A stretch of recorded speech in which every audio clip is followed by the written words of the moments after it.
And we can move you around and I'm going to open the door.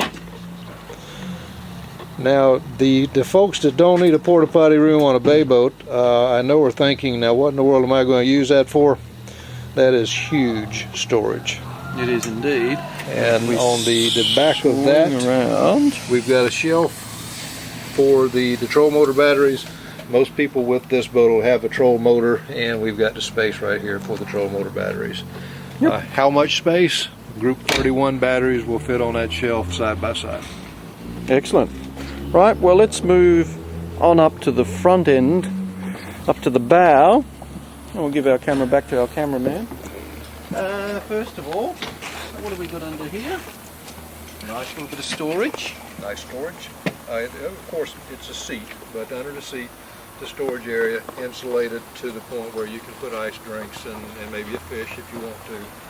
Whatever you need to use that spot for, it's available. Great. Now, this is pretty nifty. This is a lockable compartment here, by the looks. And if we lift it up, and it's got a lovely little hydraulic brace there, which is nice. It pulls it up nicely from your hands. It doesn't rip it out of your hands, which some of them do if they're too much pressure on them. That's right. And inside, would you like me to show the viewers this a little bit? We've got a very, very nice rod locker storage, which will take how many rods? 5 rods up to 7.5 foot in length. Isn't that beautiful? And you've got here the space there. I like to stress that there's not just one compartment that will hold the 7.5 foot rod. Every rack in there will hold a 7.5 foot rod. Now, what about the guys, our fly fishing friends, who recently want their 9-foot rods? How are we going to accommodate them in this boat, Tom? The fly rods actually up to 10 foot will fit in these side pockets.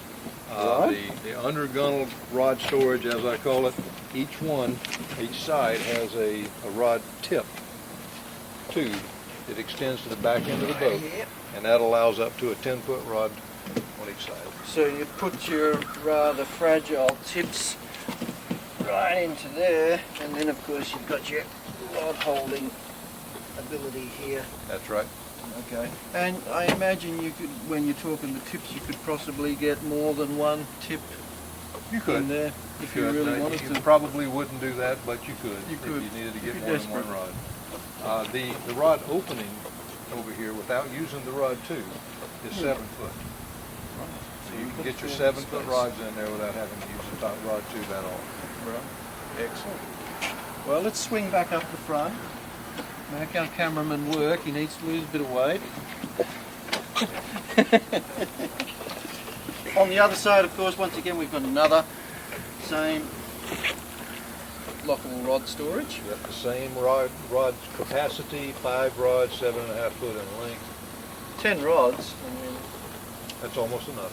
It's almost enough. You can never have too many rods. Let me slip in there. And once again, of course, you've got the nice flushing feet, so when you get up here, you're not going to trip on anything. This is all flush mount. You haven't got a problem. And you've got a step as well. That's right.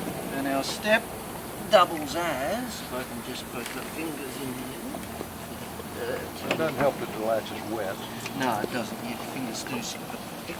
And we've got our... That is an 18-gallon live well, almost as big as the one in the rear. Twin live wells. So we're getting serious, aren't we? That's right. And you know, I didn't mention it when we were looking at this compartment here, but for the man or the fisherman that needs more, this can be converted to a live well here. 3 live wells. Okay. That's serious.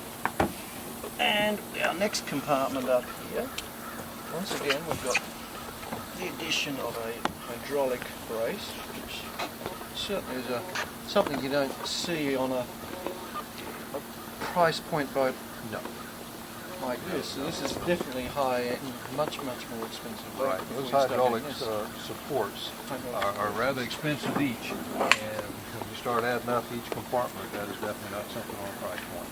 No. Now the rather nifty thing I see in this little boat, which I think Key West have added recently,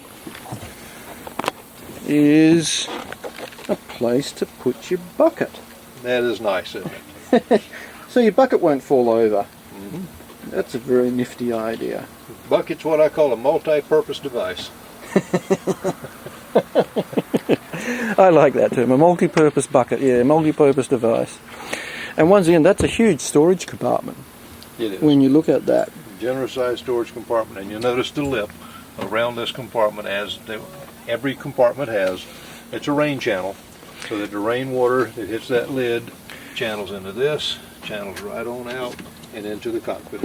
Which I don't know whether people will be able to see it on this video. I mean, it's been raining today, we've been in and out taking the videos, and there's no water in the compartments we're looking at. That's a good thing. You know, the water is going through the channels. Our rod locker was dry. And you pointed out the lock. Got a lock on that as well. There's a lot of locks on this boat. Right. We even lock up the bait. Yeah. What have we got? Gold-plated bait in there, have we? Sometimes people would give gold for a bait. Yep. One thing we forgot. Let's look at the anchor locker. And as you open that and fold it back, you'll notice the back side of your anchor locker lid, the same as all of the lids in this boat, is a nice, smooth, finished lid. Yep. There's no rough finish, no speckle back here, all of that's finished. Even down inside the anchor locker is a finished compartment. Yep. And what do we got here? We got a little plug there, Tom. That plug is for your troll motor. That's our troll motor plug right in there. Yep, I've got you. And you can plug in the troll motor, run the wire out through the small opening we see right here, Yep. and close the lid so it doesn't interrupt the flat surface you've got up here. Right. Be able to, let me close that down. I'll Yep, show you close what it I and mean. show it. That little gap, yep. Now you've got easy access right on up to the very bow of the boat without having to step up on the top deck. So you can reach your troll motor if it's a hand control model. Mm-hmm.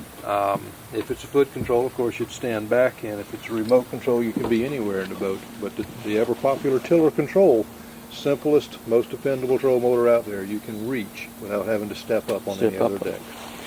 And now at last, now that looks like the bow stern light, repeated up the front. That is the same socket as the stern light, except it's for the bow light.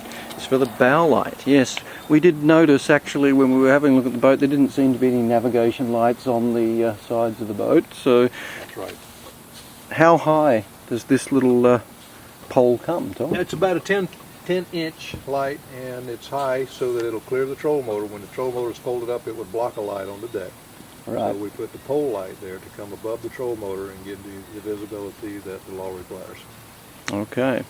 Why not put them on the console, for instance? If the light were on the console, if you'll pan around here, I will indeed. and I'm writing, Yes. I just blocked your view, You did indeed. and someone can run into you. This is just not safe. That's quite correct. And in the States, that would result in a rather expensive lawsuit, You got it. which could come back on Key West even, couldn't it? Absolutely. Not something we really want. I think we've pretty well covered it, don't you? That does cover it. There's a lot of features in this boat, and I'm sure we missed some. But I think we get the highlights.